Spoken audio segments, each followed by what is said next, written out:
ఈ రోజే డౌన్లోడ్ చేయండి. మీ ఫేవరెట్ షోస్ చూడండి. అన్నయ్య, వియ్యంకుల వాళ్ళ మర్యాదల్లో ఏమైనా లోటొచ్చిందా? అలాంటిదేం లేదమ్మా. 2 జంటల్ని పూజలో కూర్చోపెట్టి నల్లపూసల దండ వేయిద్దామనుకున్నాం కదా. కానీ రామా వాళ్ళని పంపడం కుదరదన్నారు వాళ్ళత్తయ్య వాళ్ళు. శుభం.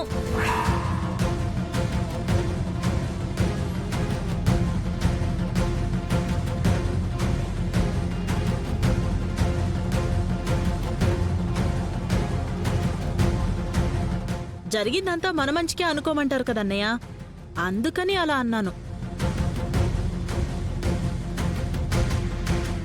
రామ వాళ్ళు రాకపోయినా కూడా నీకు సంతోషంగా ఉంటుందా అమ్మా? రాతిగుండదాన్నట్టు అలా మాట్లాడతావేంట్రా? పెద్దమ్మ మొహం చిన్నబోయింది, చూస్తున్నారు కదా. రామ లేకుండా మేం 16 రోజుల పండుగ ఎలా చేసుకుంటాం? అలా అనుకోకండమ్మా. వాళ్ళింట్లో జరగాల్సిన కార్యక్రమాన్ని ఇక్కడ జరిపిస్తామని అడిగాం. మన కోరికని మన్నించలేకపోయారు, అంతే. అక్కడి దాకా ఎందుకు? ఆ మాటకొస్తే ఈ తంతు జరగడం కిషోర్ గారికి కూడా ఇష్టం లేదు కదా. అదేంటదినా, ఆయన మాట అనలేదు కదా. నాతో అన్నారులే పార్వతి. అయినా దీని నాన్న వాలకం చూస్తుంటే తెలియట్లేదు. ఎందుకు అడ్డుపడతారు? ఆచార వ్యవహారాల్ని కాదనటానికి వీల్లేదు పద్మా. కిషోర్ గారితో నేను మాట్లాడతానులే. ఆహా, వెళ్ళి అడగమని కాదు వదినా. ఆద్య శ్రీనుల మధ్య ఎడ ఉండాలన్నారు కదా అని. భార్యాభర్తలంటేనే పూలు దారంలా కలిసుంటారు. అతను పెట్టిన హద్దుల్ని దాటకుండా ఉన్న పిల్లల్ని ఇంకా దూరంగా పెడితే అది నియంతృత్వంగా మారిపోతుంది. ఆ స్టేజ్ ఎప్పుడు దాటిపోయారు బాబు గారు. అదే ఒకరికొకరు సేవలు చేసుకుంటున్నారు అని అంటున్నాను. భార్య అన్నాక భర్తకు విధిగా సేవ చెయ్యాలి.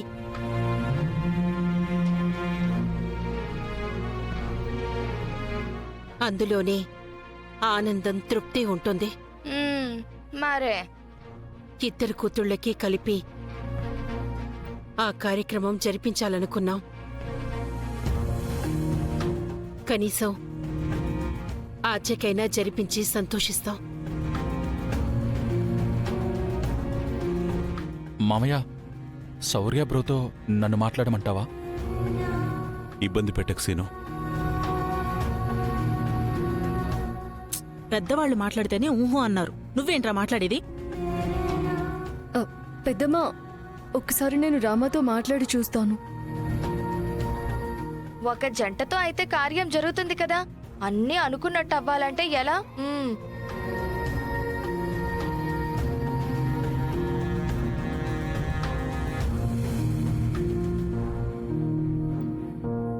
16 రోజుల పండక్కి మిమ్మల్ని మా ఇంటికి పంపించడం కుదరదు అని మీ అత్తయ్య చెప్పిందని పెద్దమ్మ చెప్పింది. ఏమైంది రామా? అంతా అష్మిత చేసింది.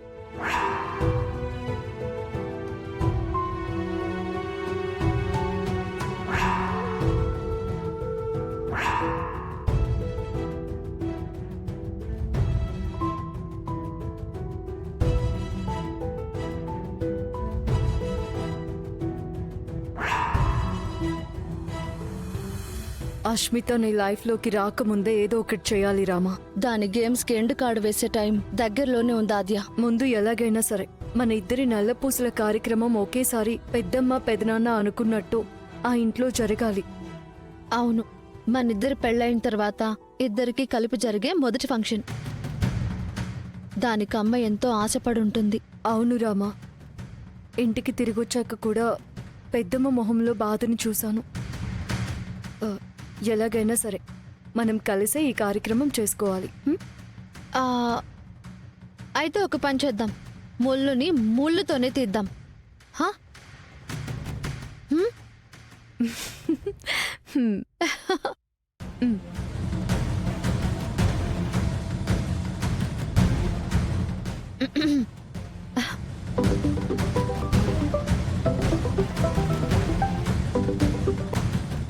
హలో, ఎవరు? నమస్కారం అన్నయ్య గారు. ఎవరమ్మా? నేను మీ కూతురు అస్మిత వాళ్ళ అత్తయ్యని, ప్రమీలని మాట్లాడుతున్నాను. ఇంకా అది మా కూతురేంటి? మాకు చెప్పకుండా వెళ్ళి పెళ్లి చేసుకున్నప్పుడే అది చచ్చిపోయింది. ఇంకెప్పుడు దాని గురించి మాట్లాడడానికి మాకు ఫోన్ చేయకండి. ఒక్క నిమిషం అన్నయ్య గారు, అలా ఆవేశపడితే ఎలా చెప్పండి? వాళ్ళేదో ఒకరినొకరు ఇష్టపడ్డారు, కాదనడానికి మనమెవరం చెప్పండి?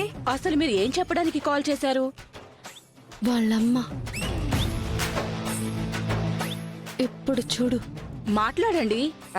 మీ అమ్మాయికి మా అబ్బాయికి 16 రోజుల పండగ చేస్తున్నాము. ఆ విషయం చెప్పడానికి. మీరు పండగే చేసుకుంటారో పెద్ద కర్మే చేసుకుంటారో మాకు అనవసరం. మేం మాత్రం ఎక్కడికి రాము. పొరపాటున మీరు వస్తారేమోనని రావద్దు అని చెప్పడానికే నేను ఫోన్ చేశాను. ఈ మాట నేనంటుంది కాదు, స్వయంగా మీరు చచ్చిపోయింది అనుకుంటున్నా మీ కూతురు తన నోటితో నాకు చెప్పింది. నేను మీకు చెప్తున్నాను అంతే. మీకు అర్థమవుతుందా? ఏం మాట్లాడుతున్నారండి మీరు? అది చిన్నపిల్ల, బుద్ధి లేకుండా మీతో ఏదో చెప్తే మీరు మాతో చెప్తారా? అయినా మా కూతురు 16 రోజుల పండక్కి రావద్దనడానికి అదెవరు మీరెవరు? మేం వస్తున్నాం, దగ్గరుండి వేడుక జరిపిస్తాం. యాండి, ఫోన్ కట్ చేయండి.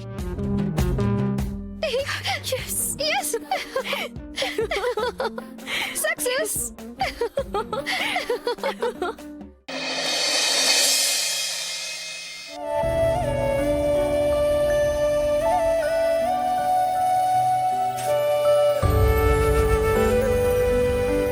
పంతుల దగ్గర ఉండకుండా ఇక్కడున్నావేంటి జానకి? జానకి, పగటిపూట ఇంట్లో లైట్ వేయాల్సిన అవసరం ఉండదు. ఎందుకంటే నీ మొహమే వెలిగిపోతూ ఉంటుంది. ఇవాళెందుకే దిగులుగా ఉంది? ఏం లేదత్తయ్యా. ఏం లేదంటావేంటక్క? నల్లపూసల తంతులో కన్న కూతురు పాల్గొనకపోతే ఏ తల్లికైనా బాధ ఉండదా? పైగా పనిలో పని రామలక్ష్మి మెళ్ళలో పసుపు తాడు కూడా బంగారు మంగళసూత్రంగా మార్చేయాలనుకుంటున్నావు కదా? ఎంతనుకుంటే ఏముంది పార్వతి?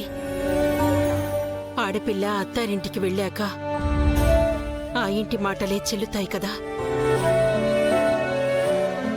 చెల్లెమ్మా, కాదు కూడదన్న వాళ్ళు ఎవరో చెప్పు. చెడుగుడు ఆడేస్తాను. వెంకట్రావు, నువ్వు వెళ్ళి ఆ అరిటాకులు కడిగి పెట్టు. ఎందుకు అత్తయ్య గారు? ఈ కార్యక్రమం అయ్యాక భోజనాలు వడ్డించాలి కదా. నువ్వు ఆ పనికి తప్ప దేనికి పనికిరావు.